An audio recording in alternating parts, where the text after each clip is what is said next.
Hello दोस्तों, कैसे हैं आप सब। स्वागत है आप सभी का कॉमिक वर्ल्ड चैनल पर। तो चलिए दोस्तों, शुरू करते हैं राज कॉमिक्स में बांकेलाल का अगला कॉमिक विशेषांक, कुंभ का मेला।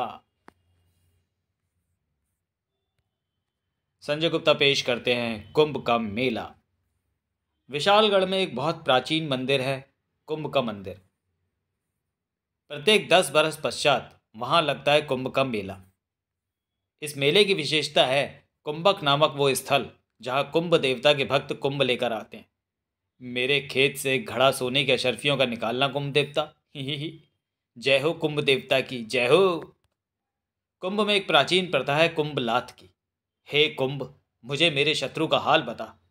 कुंभ नहीं टूटा, अर्थात मेरा कोई शत्रु नहीं है। कुंभ मेला देखने आई राजा विक्रम सिंह की सवारी। जय हो कुंभ देवता की जय हो। हे कुंभ देवता, किसी कुंभ में अशर्फियों के साथ कोई विषैला सर्प डालकर मोटे के पास भेजे, ताकि मोटा जैसे ही कुंभ में हाथ डाले उसे सांप डस ले। ही। कुंभ देवता दर्शन के पश्चात सभी कुंभ लात की प्रथा निभाने पहुंचे। महाराज, कुंभ को लात मारने पर यदि ये टूट जाए तो ये समझा जाता है कि लात मारने वाले के किसी परम शत्रु की मृत्यु भी निकट है। चलिए महाराज, किसी कुंभ को लात मारें। ठीक है। तड़ाक! महाराज, कुंभ टूट गया। मुबारक हो महाराज, आपके शत्रु की मृत्यु निकट है। मेरा शत्रु? किंतु मेरा तो कोई शत्रु है ही नहीं। इसका सबसे बड़ा शत्रु तो मैं हूं। इसका घड़ा टूटने का क्या अर्थ है? अब मैं भी कुंभ तोड़कर देखता हूं। तड़ाक! कुंभ नहीं टूटा, इसका मतलब मेरा कोई शत्रु नहीं है। बाकेलाल, तुम भी कुंभलात का प्रथा का प्रयोग करके अपने शत्रु के अंजाम का पता लगाओ। अवश्य महाराज, और मैं जानता हूं कि मेरा घड़ा तो टूटे ही टूटेगा। तड़ाक! वो मारा, कुंभ टूट गया। बाकेलाल, तुम्हारा कौन शत्रु हो सकता है? भला मेरा शत्रु कौन हो सकता है? और यदि कोई है और यदि कोई है भी तो जैसे आप उससे अनभिज्ञ हैं वैसे ही मैं भी। किंतु बाकेलाल, तुम तो ऐसे प्रसन्न हुए थे जैसे तुम्हें पता हो कि तुम्हारे किस शत्रु की मृत्यु निकट है। ओ, मोटा मेरे मनोभावों को ताड़ गया। बाकेलाल शीघ्र ही संभल गया। मैं तो ये सोचकर प्रसन्न हुआ था कि चलो कोई शत्रु है भी तो कुंभ ने टूटकर मेरे सिर से ये संकट उतारने का ऐलान स्वयं ही कर दिया। ए मेले में आधम का राक्षस चटोरा सुर, कहीं भी मेला लगे तो मैं वहां जरूर आता हूं, क्योंकि मेलों में चाट पकौड़ी गोलगप्पे वाले जरूर आते हैं और मैं चाट पकौड़ी का चटोरा हूं। लारे, मुझे भी खिला गोलगप्पे पापड़ी। भागो! घबरा मत, तेरा नमक खाया है, तुझे कुछ नहीं कहूंगा। क्रंच! आहा, क्या मसाले और सौंठदार गोलगप्पा है। क्रंच! वाह वाह, क्या भल्ले पापड़ी है। क्रंच! चटपटी टिक्की के क्या कहने। थोड़ा पानी दे गोलगप्पे का। कितनी मिर्ची डालता है पानी में नामुराद आदमी कहीं के। तड़ाक! चलो थोड़ा मेला भी घूमता हूँ, कोई स्वादिष्ट आदमी भी तो पकड़ना है भोजन के लिए। अरे, यहाँ क्या हो रहा है? महारानी, तुम भी लात मार कर देख लो, भला मेरा कौन दुश्मन होगा। अरे राक्षस! अरे तो क्या राक्षस मेला घूमने नहीं आ सकता? चल रे, जल्दी बता, यहाँ पर तुम सब मटकों पर लात क्यों मार रहे थे? लात मारने से गला फूट जाए तो शत्रु की मृत्यु का पता चलता है। फिर तो मैं भी लात मारकर देखूंगा। तड़ाक! अरे, घड़ा तो फूटा ही नहीं। चल रे बता, घड़ा क्यों नहीं फूटा? तो तुम्हारा कोई शत्रु ही नहीं होगा। ये घड़ा तेरे सिर पर तो जरूर फूटेगा। तड़ाक! मेरा सिर पर क्यों फोड़ा? क्योंकि तूने झूठ बोला। मैं झूठे कपटी मक्कार लोगों से बड़ी खुंदक खाता हूं। अबे, मैं राक्षस हूं, मेरे 1000 दुश्मन होंगे, क्या तुम लोग मेरे दुश्मन नहीं हो? तो फिर क्यों नहीं फूटा ये? मुझे क्या पता? ये मुझे पता है। तेरा सबसे बड़ा शत्रु तो मैं हूं और मेरा तू। ओ गन्नासुर! तेरी लात खाकर कुंभ नहीं फूटा तो इसका अर्थ ये हुआ कि तेरे शत्रु अर्थात मेरी मृत्यु अभी नहीं आई, मगर मेरी लात खाकर मटका अवश्य फूटेगा। तड़ाक! देख, फूट गया। हाँ। साय! इसका मतलब यह हुआ कि तेरी मृत्यु मेरे हाथों आज ही होकर रहेगी। बच चटोरासुर! अरे कमबख्तों, आपस में क्यों लड़ते हो? मार नहीं है तो मोटे मुच्छड़ राजा विक्रम को मारो, वो मेरा शत्रु है और उसके नाम का मटका भी मेरी लात खाकर फूट चुका है। महाराज कुछ कीजिए, ये तो मुझे लगता है आपस में ही लड़ मरेंगे। मुझे बचाओ इसके गन्नों के प्रहार से। गन्ने के रस के स्पर्श के साथ ही मेरी मृत्यु निश्चित है। तभी तो मैं खूब सारे गन्ने लेकर आया हूँ। किंतु मुझे शाप है कि मैं जहां मरूंगा वहां भयंकर तूफान अर्थात बवंडर आएगा। किंतु यदि मैं 100 गोलगप्पे खाकर किसी से युद्ध करूंगा तो फिर विजय मेरी ही होगी। साए तड़ाक। बाकेलाल, यदि ये राक्षस सच कह रहा है तो कुंभ के मेले में इसे मारना बहुत बड़ा संकट लेकर आएगा। तो फिर आगे बढ़कर गन्नासुर का सिर धड़ से जुदा कर दीजिए महाराज। महाराज, हमें राक्षस चटोरासुर को 100 गोलगप्पे खाने का अवसर देना चाहिए, अन्यथा हम एक को मारेंगे तो दूसरा भी संकट बन जाएगा। पर तुम तलवार मुझे क्यों दे रहे हो? मेरे पास अपनी भी तो है। ओह, मैं तो भूल ही गया था कि तलवार मैंने लड़ने के लिए निकाली है। बाकेलाल, राक्षस चटोरासुर को गोलगप्पे खाने का अवसर देना होगा।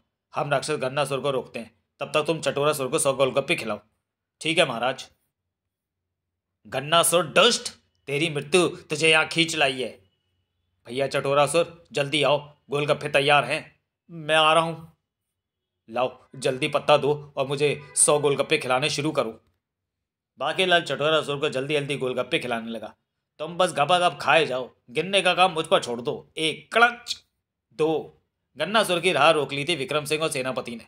राजा, मेरी राह मत रोक, अन्यथा अच्छा नहीं होगा। तेरी भलाई इसी में है कि तू चुपचाप यहाँ से चला जा। मैं तो चुपचाप चला जाऊंगा, मगर ये कमका चटोरासुर यहीं जाएगा।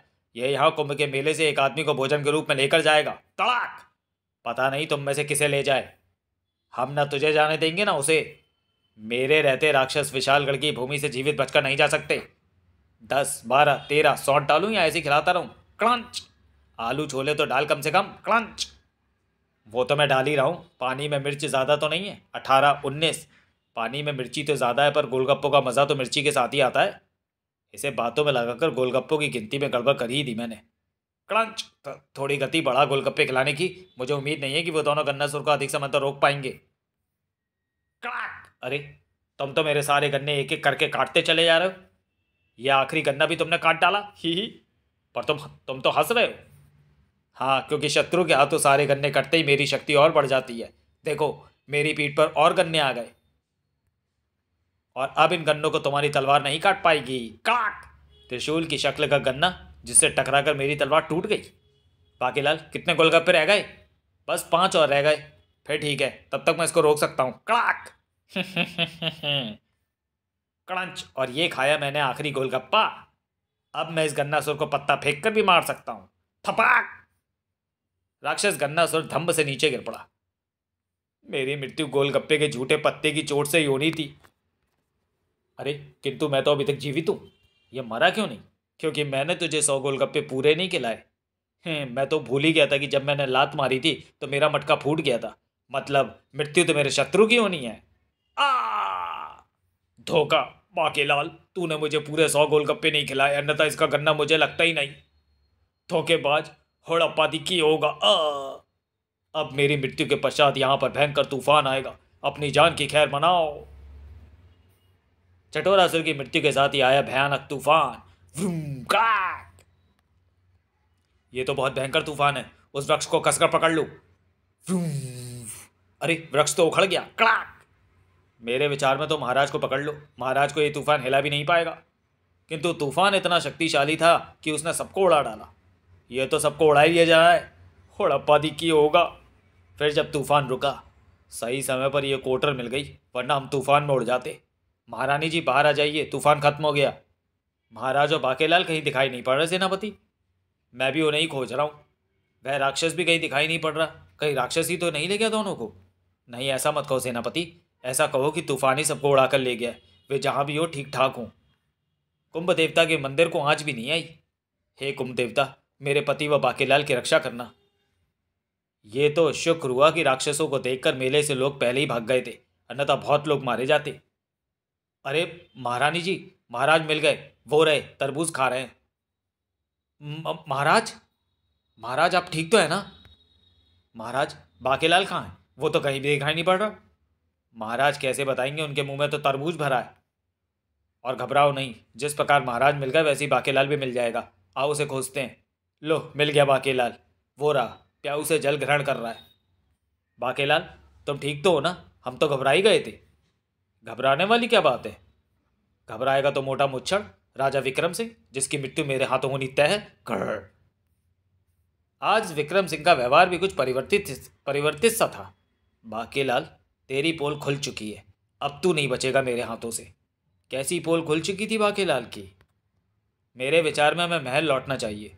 रथ भी तूफान में उड़ गया। महाराज, आपका रथ वो रहा पानी में। हमें निकालो, हम तूफान में फंस कर इधर आगे रहते। रथ पर सवार होकर सभी ने महल को कूच किया। बाकेलाल, अपने जीवन के शेष बचे दिनों को गिनना आरंभ कर दे। यह मोटा जब से मिला तभी से निरंतर मुझे घूरता जा रहा है। बाके बेटा, इसके इरादे नेक नहीं दिखाई पड़ते। शीघ्र ही सोच कोई ऐसी तरकीब जिससे कि मोटे मनूस का काम तमाम किया जा सके। कुंभ का मेला उजड़ गया था। निर्धन परिवारों के धन की बहुत हानि हुई थी। हम तबाह हो गए महाराज, दुहाई हूं महाराज। सेनापति, इन लोगों की मदद के लिए खजाने के द्वार खोल दो। मुझसे इनका दुख देखा नहीं जाता। महाराज, यदि बुरा ना माने तो एक बात कहूं, इस सब का जिम्मेदार बाकेलाल है। बाकेलाल तुम? मैं किस प्रकार सेनापति? ये तुम क्या कह रहे हो? अगर तुम चटोरा सुर को 100 से कम गोलगप्पे ना खिलाते तो चटोरा सुर गन्ना सुर को मार डालता और तब यह तूफान भी नहीं आता और इतनी हानि ना हुई होती। बाकेलाल, तुम्हें अपनी सफाई में कुछ कहना है? ये झूठ है महाराज। मैंने अपनी तरफ से पूरे 100 गोलगप्पे ही खिलाए थे। बाकेलाल की बात का मैं समर्थन करती हूँ। बाकेलाल से यदि गोलगप्पे खिलाने में कोई भूल हुई है तो इस बात को मैं मान सकती हूँ, किंतु बाकेलाल इस घटना के लिए उत्तरदायी है ये मैं नहीं मान सकती। हाँ, भला मैं जानबूझकर ऐसा क्यों करूँगा जिससे विशालगढ़ पर संकट के बादल मंडराने लगे? तू क्या कर सकता है दुष्ट और क्या नहीं कर सकता, ये मेरे अलावा कोई नहीं जान सकता। लो, महल आ गया। अगले दिन राज उद्यान में। आओ बाकेलाल, एक आवश्यक कार्य से मैंने तुम्हें प्रातः ही यहाँ बुलवाया है। बाकेलाल, रात मैंने सपने में देखा कि जंगली सुअरों की शक्ल सूरत के दैत्यों की सेना विशालगढ़ में घुस आई है। खड़, रगड़। मोटा तलवार घिसकर धार तेज क्यों कर रहा है? वास्तव में उन्हें एक व्यक्ति का रक्त चाहिए जिससे पूरी सुअर सेना तिलक करेगी। रगड़ रगड़, धार तेज। बाकेलाल, यदि ये स्वप्न सच हो गया तो न जाने कौन उस दुष्ट दैत्यों के शिकार बन जाए। वो तुम भी हो सकते हो, मैं भी, कोई और भी। बस इतनी सी बात। मैं अभी सेनापति को अपनी सेना के साथ विशालगढ़ की सीमा पर चौकस रहने का आदेश देता हूँ ताकि वो दुष्ट विशालगढ़ में प्रवेश ही ना कर सके। ये इतना सरल नहीं है बाकेलाल। दैत्यों का रक्त लेने के लिए विशालगढ़ में आना आवश्यक नहीं है। फिर तो वे सीमा पर ही किसी सैनिक को मारकर उसी का रक्त ले लेंगे। किंतु इन्हें रोकना तो होगा ही महाराज। वही तो मैं कह रहा हूँ। अभी तुमने मेरा पूरा स्वप्न कहाँ सुना है? बाकेलाल, मैंने सपने के अगले हिस्से में देखा कि उद्यान में एक विचित्र दुग्ध वृक्ष उगाया है। यदि उसके फलों का दूध ग्रहण कर लिया जाए तो उसके प्रभाव से दैत्यों के शस्त्रास्त्रों का व्यक्ति पर प्रभाव नहीं पड़ता। महाराज, ये तो मात्र सपने ही लगता है। आप नाह की दैत्यों के हमले की आशंका से घबरा रहे हैं। सेनापति घबराया हुआ वहां पहुंचा। महाराज, महल में रातों रात एक विचित्र वृक्ष उगाया है। क्या? ये वही वृक्ष होगा। ये बिल्कुल वैसा ही वृक्ष है महाराज। यदि वृक्ष वाला स्वप्न सत्य हुआ है तो सूअर जैसी भयानक सूरतों वाले दैत्यों की सेना भी अवश्य आती होगी। स्वप्न सत्य कैसे हो गया? कहीं इसमें मोटे की कोई चाल तो नहीं? किंतु वृक्ष कैसे उगाया? बाकेलाल, इस दूध के प्रथम फल का दुग्धपान तुम करोगे। सेनापति, फल लाओ। मैं क्यों? क्योंकि बाकेलाल, यदि दैत्यों की सेना आई तो उससे निपटने के लिए सर्वप्रथम तुम्हें ही तो सामने आना होगा। तुम्हारे पश्चात क्रमशः सेनापति व मैं दुग्धपान करेंगे। मोटा मुझे इस अज्ञात व रहस्यमयी वृक्षों के फलों का दूध पीने को क्यों कह रहा है? कहीं वृक्ष के फल विषैले हुए तो? मुझे मालूम है ये शंकित हो उठा है और दूध नहीं पिएगा, और यही मैं चाहता हूँ। बेटा बाके, समझदारी इस वृक्ष के फल ना चखने में ही है। वो महाराज, मैं इस फल को नहीं चख सकता क्योंकि आज मैंने राज्य की सुख समृद्धि के लिए निर्जला व्रत रखा है। तो फिर ठीक है सेनापति, तुम इस फल में छिद्र करके दुग्धपान करो। जो आज्ञा महाराज। वाह, ये तो बहुत स्वादिष्ट है। बच्चू, वो तो थोड़ी देर में पता लगेगा। यदि ये फल विषैला हुआ तो? अरे, इसका तो कुछ नहीं हुआ। महाराज, अब आप लोग भी शीघ्र इस फल के दूध का सेवन कर लें। इस दूध का वितरण पूरे विशालगढ़ में करवाना होगा सेनापति। मैं प्रबंध मंत्री को इसकी व्यवस्था करने को कहता हूँ महाराज। फलों का दूध विशालगढ़ वासियों में वितरित किया जाने लगा। बाकीलाल, तुम अपना व्रत खुलने तक मेरे साथ ही रहोगे और दूध वितरण के कार्य को हाथ भी नहीं लगाओगे। फिर रानी स्वर्णलता ने भी दूध का सेवन किया। वाह, ये तो वाकई स्वादिष्ट है। महाराज, सारी प्रजा में दुग्ध वृक्ष का दूध वितरित कर दिया गया है। अब ना तो वृक्ष पर और फल बचे हैं और ना ही एक भी बूंद दूध। अब हमें उन दैत्यों का भय नहीं रहा।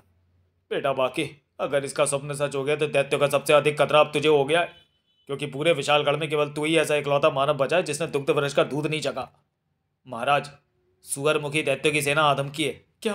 ओह, किंतु तुम क्यों घबरा रहे हो? मैं अपने लिए नहीं घबरा रहा महाराज, मैं तो बाकेलाल के लिए घबरा रहा हूँ, क्योंकि सुअरमुखी दैत्यों को रक्त तिलक हेतु केवल एक मानव चाहिए और पूरे विशालगढ़ में केवल बाकेलाल ही वो इंसान है जिसने दुग्ध वृक्ष का दूध नहीं पिया। मेरा मतलब बाकेलाल हुड़ तो अड्डा की होगा। महाराज, मैं देखता हूँ शायद पात्र में उस चमत्कारी दूध की कुछ बूंदें मिल जाएं, या पात्र की दीवारों पर ही हो सकता है कि थोड़ा बहुत दूध चिपकाओ जिसे बाकेलाल लप लप करके चाट सके। मोटे का सपना तो सच हो गया, और ये तो मैंने सोचा ही नहीं था। लप लप करके तो कुत्ता चाटता है, मोटे ग्रह। सुअरमुखी दैत्यों की सेना पहुंची। आश्चर्य है, पूरे नगर में एक भी ऐसा इंसान अभी तक नहीं मिला जिसकी गर्दन पर हमारी तलवार चल सकी हो। अरे इतने सारे, और इनकी गर्दनों पर भी चलाकर देखो तलवार है। महाराज, मुझे आज्ञा दीजिए ताकि मैं अपनी सेना के साथ इनसे युद्ध करके इनके सिर धड़ से अलग कर सकूं। उसकी आवश्यकता नहीं है सेनापति, क्योंकि यह हमसे युद्ध करने नहीं, केवल एक इंसान का गला काटने यहाँ आए हैं। किंतु महाराज, बाकेलाल भी तो यहाँ पर है। अब नहीं रहेगा दैत्यराज, इनकी गर्दनें भी नहीं कट रही। अब गुदगुदी मत कर। सूंघना? मेरी तलवार सूंघ रही है उस मानव को जिसकी गर्दन ये काट सकती है। ये उसकी तरफ संकेत कर रही है। भाग बाके, पकड़ो उसे, उसकी गर्दन हम काट सकते हैं। महाराज, बाकेलाल के प्राण संकट में हैं। महाराज, मैं उसकी मदद करने जाऊं? प्राण तो उसके सहते मेरे भी संकट में थे। नहीं, बाकेलाल अपनी मदद स्वयं कर सकता है। वो बचकर ना जाने पाए, आखिर मिल ही गया हमें वो एक मानव। बाकेलाल पहुंचा सीधा दुग्ध वृक्ष के निकट। ये रहे दुग्ध वृक्ष के फलों के छिलके। ये देख बाके देख, शायद फलों के इन छिलकों में एक दो बूंदे दूध की ही मिल जाए। मोटे ने मुझे मरवाने की सच में जबरदस्त चाल चली है। उसे पता था केवल मैं ही वो दूध नहीं पीऊंगा। मुझे उसकी आंखों में एक शैतानी चमक दिखाई पड़ रही थी। मुझे उससे सावधान रहना चाहिए था। उफ, इनमें तो एक भी बूंद दूध नहीं है। वो रहा, पकड़ो। बाप रे, ये तो सिर पर आ पहुंचे। अब तो इन फलों में चिपकी दूध की एक आध बूंद का सेवन करने का एक ही तरीका है, वो कोलू। अरे बाकेलाल जी, आप इतने घबराए हुए क्यों हैं? गन्ने का रस बनाऊं क्या? भाड़ में क्या गन्ने का रस? फिलहाल तो वो दैत्य मेरा ही रस, मेरा मतलब रक्त निकालने आ रहे हैं। तू जल्दी से इन छिलकों को कोलू में डाल और इनका रस निकाल कर मुझे दे। जल्दी जल्दी जल्दी कर। हे बोले शंकर, एक दो बूंद दूध निकाल देना दुग्ध फलों के छिलकों में से। बाकेलाल जी, ये लीजिए, पी जाइए कटाकर। पकड़ो, वो रहा। Cut cut cut. P P P Bakelal, P जल्दी, कट कटा कट कट। ये तो कड़वा है, कहीं छिलकों में जहर तो नहीं था? पकड़ लो, उड़ा दो गर्दन। यदि दुग्ध फलों के छिलकों में से कुछ बूंदें दूध की नहीं निकली होंगी तो गया बेटे बाकेलाल। हे भोले शंकर, रक्षा कर, मैं तेरा भक्त हूं। खचाक। अरे इसकी गर्दन भी नहीं कटी। नहीं कटी? वो मारा, मर गए। अरे हमारी तलवारें हमारे हाथों से छूट गई। हमारी तलवारें हमारी गले काट रही हैं। खचाक खचाक खचाक। ऐसा तो होना ही था। हमें क्या पता था कि यहां हम एक भी मानव का गला नहीं काट पाएंगे, और ऐसा होने पर ही हमारी मृत्यु होनी थी। वो मारा, इसका मतलब मेरी तरकीब काम कर गई। दुग्ध वृक्ष के फलों की छिलकों की कोली में पिलाई के पश्चात ही कुछ बूंदें उसके छिलकों के रस के साथ ही मेरे कंठ से नीचे उतरी होंगी, अन्यथा दैत्यों की तलवारें अवश्य मेरा सिर कर्म कर डालती। अरे अब भयभीत होने की आवश्यकता नहीं है। लाओ, अब पिलाओ गन्ने का रस। गन्ने का रस पीने के पश्चात बाकेलाल प्रसन्नतापूर्वक वापस महल को लौट पड़ा। मोटे ने मुझे मरवाने में कोई कसर नहीं छोड़ी थी, किंतु दोष तो मेरा ही था। मैं समझा मोटा मुझे विषैले वृक्ष के फल खिलाना चाहता है, जबकि उसको स्वप्न में सच्ची घटना दिखाई पड़ी थी। सोचने वाली बात यह है कि मोटा एक एक मेरे विरुद्ध कैसे हो गया। अभी तक तो मैं उसके विरुद्ध षड्यंत्र रचता था, किंतु इस बार षड्यंत्र उसने क्यों रचा? राजा विक्रम सिंह मुझे क्यों मारना चाहता है? यदि उसकी चाल सफल हो जाती तो सुअरमुखी दैत्य मेरा नाम राम सत्य कर चुके होते। लगता है मोटे को मेरी नियत पर संदेह हो चुका है। बेटा बाके, अब इससे पूर्व कि मोटा पुनः तेरे खिलाफ कोई दूसरी योजना बनाकर तुझे मार डाले, तू भी कुछ कर। बाकेलाल बचकर आ गया। किंतु बाकेलाल, बिना दुग्ध वृक्ष के बालों का दूध चखे सुअरमुखी दैत्यों से बच पाना असंभव था। तुम कैसे बच गए? मेरे व्रत के तप से सभी दैत्य अपने सिर कटा बैठे। तभी मदद मदद। मैं राजा पुत्रवर हूं, मेरे 60,000 पुत्र हैं। मुझे अतिशीघ्र आपकी मदद की आवश्यकता है महाराज, अन्यथा मेरे 60,000 पुत्र एक दूसरे से लड़कट मरेंगे। आपस में शत्रुता का कारण? महाराज, मैं अब वृद्ध हो गया हूँ, राजकार का बोझ नहीं उठा सकता, अतः मैंने अपने सबसे बड़े पुत्र प्रथम वर को अपना उत्तराधिकारी घोषित कर दिया, और मेरी यही घोषणा लड़ाई का कारण बन गई। भला वो कैसे? मेरे सभी 60,000 पुत्र स्वयं को मेरा उत्तराधिकारी घोषित करने की मांग कर रहे हैं। क्या मतलब? राजा तो बड़ा बड़ा पुत्र ही बनता है। वही तो, मेरे दूसरे पुत्र द्वितीय वर्ग का कहना है कि मैं प्रथम वर्ग का वध कर दूंगा। इस प्रकार फिर वो बड़ा हो जाएगा और मेरा उत्तराधिकारी भी। द्वितीय वर्ग की देखा देखी मेरे तीसरे पुत्र तृतीय वर्ग का भी यही कहना है, और उसके छोटे मेरे सभी पुत्रों ने भी यही घोषणाएं कर डाली हैं। अब वे सभी एक दूसरे की जान के दुश्मन बने हुए हैं। मेरे 60,000 पुत्र रणभूमि में एकत्रित हो गए। मैं उनसे कुछ समय तक युद्ध न करने का वचन लेकर आया हूँ। महाराज, मुझे इस धर्म संकट से बचाइए, अन्यथा मैं अपने 59,999 पुत्रों से हाथ धो बैठूंगा। एक बचेगा और मालूम नहीं वो भी किस हाल में। बाकेलाल, तुम महाराज की मदद को इनके साथ जाओ। महाराज, आपने बाकेलाल को राजा के साथ क्यों भेज दिया? भला वो इस दुविधा से कैसे निकालेगा राजा और उनके 60,000 पुत्रों को? मोटे ने फिर मुझे फंसा दिया। बाकेलाल, यदि तुम मेरे पुत्रों को इस दुविधा से नहीं निकाल पाए तो वो तुरंत तुम्हारा वध कर डालेंगे। ये बात मैंने राजा विक्रम सिंह के सामने नहीं बताई थी। शीघ्र ही दोनों रणभूमि में जा पहुंचे। पिताश्री, आपने आने में इतना विलंब क्यों कर दिया, और ये अपने साथ किस जमूरे को ले आए? पुत्र, इसका नाम बाकेलाल है। ये तुम्हारी समस्या का समाधान करेंगे। बाकेलाल, हमारी समस्या का तुरंत समाधान करो, अन्यथा मरने के लिए तैयार हो जाओ। मेरे विचार में 60,000 पर्चियां डालकर निर्णय किया जाए। जिसके नाम की पर्ची निकाले राजा वही बने। ये उपाय तो हमारे भी मस्तिष्क में आया था, किंतु हमने इसे निरस्त कर दिया था।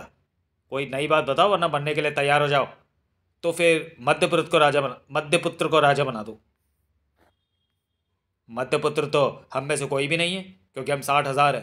30,000 एक तरफ कर दो तो मध्य में कोई भी नहीं बचता। हम या तो बड़े हैं या ऐसे छोटे जो बड़ों को मार कर बन सकते हैं। जल्दी निर्णय कर, अन्यथा मरने को तैयार हो जा। पिताश्री, ये किसे पकड़ लाए आप? ये हमारी समस्या का समाधान नहीं कर पाएगा। इसका सिर काटकर हम अपनी समस्या का समाधान वैसे ही कर लेंगे जैसे हमने सोचा है, यानी बड़े को मारकर छोटा बड़ा हो जाएगा। ठहरो, एक हल है मेरे पास। जल्दी बता, अन्यथा तेरी मेरी तलवार चलेगी। तुम सब विवाह कर लो। जो सबसे पहले पुत्र का पिता बनेगा वही महाराज का उत्तराधिकारी का माना जाएगा। तो फिर ठीक है, हमारे लिए 60,000 कन्याएं तू ही ढूंढ कर लाएगा, और 60,000 बारातों की एक ही रात्रि में पूरी व्यवस्था भी तू ही करेगा। 60,000 कन्याएं, बारात की व्यवस्था? भला मैं इतनी कन्याएं कहाँ से? तो फिर मरने के लिए तैयार हो जा। ठहरो, मुझे जल पीने तक का अवसर दो। ठीक है, जल्दी जल पी कर आ। घोड़े पर कहाँ जा रहा है? मेरे पाँव में मोच आई हुई है, देखा नहीं? मैं विशालगढ़ से भी घोड़े पर ही आया हूँ। अबे ये भाग रहा है। भाग चेतक, पीछा करो उसका, बचकर न जाने पाए। उस मूर्ख को मेरे पुत्रों की विशेषता नहीं पता। ये सब घोड़ों से भी तेज दौड़ते हैं। शीघ्र ही राजा पुत्रवर के पुत्रों ने बाकेलाल को घेर लिया। उड़ा दो इसका सर। नहीं, तलवार मत चलाना। मैं भाग नहीं रहा था, मेरा विश्वास करो। नीचे उतार कर गर्दन काट दो। मेरा विश्वास करो, मैंने घोड़ा इसलिए दौड़ाया था ताकि मेरा मस्तिष्क भी घोड़े की रफ्तार से दौड़कर तुम्हारी समस्या का हल सोच सके। मोटे, मरवा दिया तूने। तो फिर क्या सोचा? मैंने ये सोचा है कि अगर तुम अपने से बड़े को मारकर उसका स्थान लेने की सोच रहे हो तो इससे भी समस्या का समाधान नहीं होगा, बल्कि तुम सब मारे जाओगे। वो कैसे? देखो, तुम 60,000 भाई हो, तुम में से हर एक दूसरे से छोटा है। हाँ, अब ज़रा हिसाब लगाओ। माना द्वितीय वर्ग प्रथम वर्ग को मारकर बड़ा बन बैठता है, फिर तृतीय वर्ग द्वितीय वर्ग को मारकर बड़ा बन बैठता है, फिर चतुर्थ वर्ग तृतीय वर्ग को मारकर बड़ा बन बैठता है। फिर तुम कहना क्या चाहते हो? मैं ये कहना चाहता हूँ कि जब आखिरी में केवल तुम दो भाई बचोगे, निसंदेह उनमें से एक छोटा होगा, एक बड़ा भाई। जब छोटा भाई अर्थात तुम्हारे पिता की सबसे आखिरी संतान खुद को बड़ा सिद्ध करने के लिए अपने बड़े भाई को मार देगा तो अंत में वो अकेला बचेगा। हाँ, और वो मैं हूँ। इस हिसाब से तो राजा मैं बनूंगा। नहीं, तुम भी राजा नहीं बन सकोगे, क्योंकि तुम ना तो छोटे रहोगे ना ही बड़े। क्या मतलब? तुम्हें अपने आप को बड़ा साबित करने के लिए एक छोटे भाई की आवश्यकता रहेगी, और चूंकि तुम छोटे हो इसलिए तब राजा नहीं बन पाओगे, क्योंकि तुम्हारे पिताश्री ने उत्तराधिकारी बड़े पुत्र को घोषित किया है। इस प्रकार तुम में से किसी को भी राजगद्दी नहीं मिल सकेगी, और तंग आकर तुम्हारे पिताश्री कहीं मुझे गोद लेकर मुझे ही ना सौंप दें राजगद्दी। क्या? ये तो हमने सोचा ही नहीं था। हमें अकल आ गई है, हमें क्षमा कर दो बाकेलाल। बड़े भैया प्रथम वर, आप ही बनेंगे पिताश्री के उत्तराधिकारी और इस राज्य के नए राजा। बाकेलाल जी, मैं आपके ऋणी हुआ। बताइए, मैं आपके लिए क्या कर सकता हूँ? एक मदद तो करके रहूँगा। मोटे ने एक बार फिर संकट में फंसा दिया था। इस बार मैं उसकी मृत्यु का पक्का इंतजाम करके रहूँगा। महाराज, मैं चाहता हूँ कि आप मुझे विशालगढ़ का राजा बनवा दें। बस इतनी सी बात। यह कार्य तो मेरे 60,000 पुत्र बड़ी सरलता से कर देंगे, किंतु मेरे पुत्र राजा विक्रम सिंह का वध नहीं करेंगे। वह कार्य तो मैं स्वयं कर लूँगा। फिर निकल पड़ी 60,000 पुत्रों की सेना विशालगढ़ की ओर। चलो भाइयों। बाकेलाल, तुम घबराओ मत, हम तुम्हें राजा बनवा कर रहेंगे। अब आएगा मजा। तिकट तिकट कहते हुए भागने से हमें घोड़ों की शक्ति व तीव्रता आ जाती है। विशालगढ़ में सनसनी फैल गई। महाराज, गजब हो गया। राजा पुत्रवर के 60,000 पुत्रों ने बाकेलाल के साथ मिलकर विशालगढ़ पर आक्रमण कर दिया है। क्या? विक्रम सिंह अपनी सेना लेकर चला मुकाबला करने। महाराज, ये आप क्या कर रहे हैं? वो 60,000 हैं और हम सिर्फ 10,000। फिर बाकेलाल भी उनके साथ मिल गया है। युद्ध छिड़ गया। मैं उस गद्दार बाकेलाल का सिर स्वयं काटूंगा। मारो खनाक, मारो। मोटे का सिर मैं स्वयं काटूंगा। गद्दार बाकेलाल, तुम शत्रुओं की ओर से लड़ रहे हो? खनाक। हाँ, यह विशालगढ़ का राजा बनना चाहता है और हम इसे राजा बनाकर रहेंगे। बाकेलाल, राजा का वध कर दो। किंतु हुआ इसके विपरीत। खचाक। दुष्ट बाकेलाल, 500 बरस पूर्व की कहानी आज फिर दोहराई जाएगी। आज तू मेरे हाथों नहीं बचेगा। अरे बाकेलाल तो मारा गया। जब बाकेलाल ही मारा गया तो हम राजा किसे बनाएंगे? चलो भाई, युद्ध समाप्त, घर चलो। महाराज, आपने बाकेलाल का वध कर दिया? हाँ, इस दुष्ट को इसकी दुष्टता का दंड मिल गया। पूरे विशालगढ़ को जैसे सांप सूंघ गया। क्या? बाकेलाल मारा गया? साहब, महाराज ने उसे मार डाला? यह तो बहुत बुरा हुआ। रानी सरनाथा पर तो जैसे कुठारा घाती हो गया। नहीं, ये झूठ है। बाकेलाल नहीं मर सकता, वो भी साहब महाराज के हाथों। ये सच है महारानी जी, बाकेलाल अब जीवित नहीं रहा। हाँ, मैंने उस दुष्ट का वध कर डाला, अन्यथा वो मेरा वध कर डालता। किंतु अब संकट टल गया। संकट तो अब आरंभ हुआ है। महाराज, बाकेलाल ने कितनी बार विशालगढ़ की रक्षा अपने प्राणों पर खेल कर की। ना जाने कितनी बार उसने अपनी जान बचाई, आपकी जान बचाई, और आपने ना जाने किसके बहकावे में आकर उसे मार डाला। अब मैं आपके साथ नहीं रह सकती, मुझे आपसे तलाक चाहिए। मैं जीवन से संन्यास लेकर वन में रहूंगी। ये तो प्रसन्नता की बात है, वन में रहने वाले भूखे सिंहों के लिए। चलो, थोड़े दिन मैं भी चैन से रहूंगा।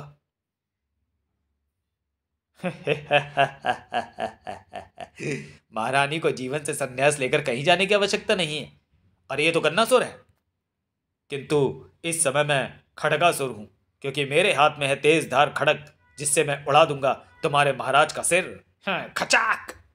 अरे, इसने महाराज को मार डाला। नहीं। अब क्यों चीखती है रानी? तू तो वैसे ही इससे तलाक लेकर संन्यास लेने जा रही थी। लेकिन ये मुझे एकाएक क्या हो रहा है? मेरे शरीर पर मांसखोर चींटियां चढ़ रही हैं। Cheater cheater cheater cheater cheater chit कर जाओ। बाकेलाल, दुष्ट कहाँ गया? तूने तो कहा था कि राजा विक्रम सिंह को मारकर मुझे कुछ नहीं होगा। चिटर चिटर खा जाओ, चट कर जाओ। किंतु ये चींटियां तो मुझे चट करती जा रही हैं। देखते ही देखते राक्षस खाया गया। इसका अर्थ यह हुआ कि इस दुष्ट को बाकेलाल ने ही महाराज का वध करने भेजा था।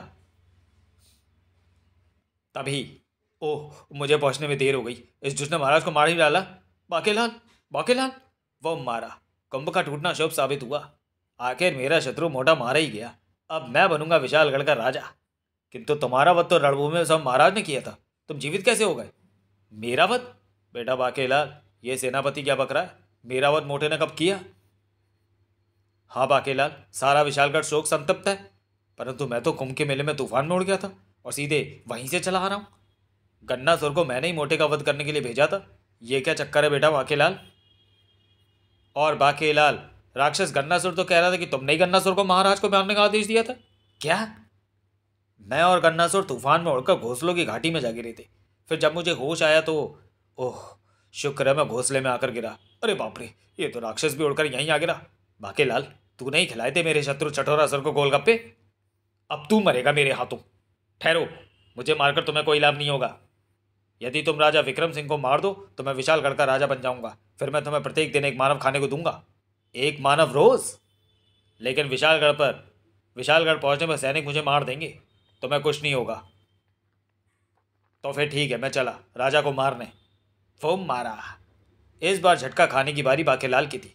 अरे सेनापति, रानी, बाकेलाल, तुम सब लोग ठीक तो हो ना? महाराज, आप? मगर तो फिर ये जो मरा पड़ा है ये कौन है? अरे ये तो हूबहू मैं ही हूं।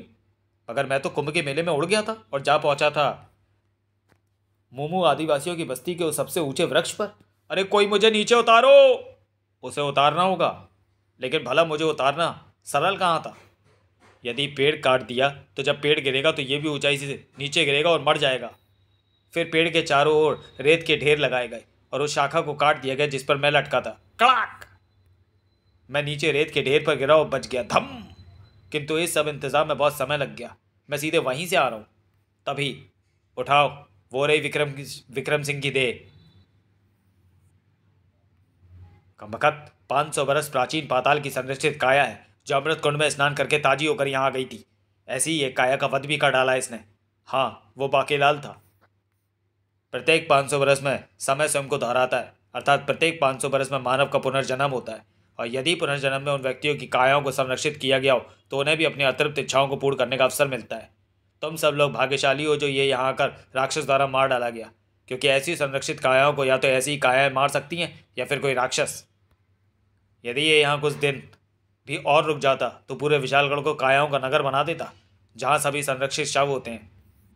तब तक बाकेलाल सोच में बना चुका था वो कहानी जो उसको संकट से बचा सकती थी।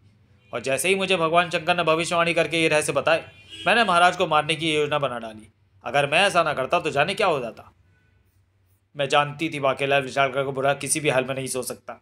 बाकेलाल देपुच्ची, ओह अवश्य 500 बरस पूर्व ही मैंने मोटे को मार डाला होगा। उसी का बदला मोटे की काया मुझसे लेने आई थी, और मेरी काया उस काल में भी खुराफाती रही होगी, इसलिए वो इस काल में भी आ गई मोटे को मारने और विशालगढ़ का राजा बनने। मगर हो गई मोटे की योजना का शिकार। बच गया तू बाकेलाल। चलो, कुंभ का मेला भी खत्म हो गया और संकट भी। बेड़ा गर्क समाप्त। तो चलिए दोस्तों, वीडियो को यहीं समाप्त करते हैं और मिलते हैं बाकेलाल सीरीज़ के अगले कॉमिक विशेषांक संजीवनी में। तब तक के लिए धन्यवाद।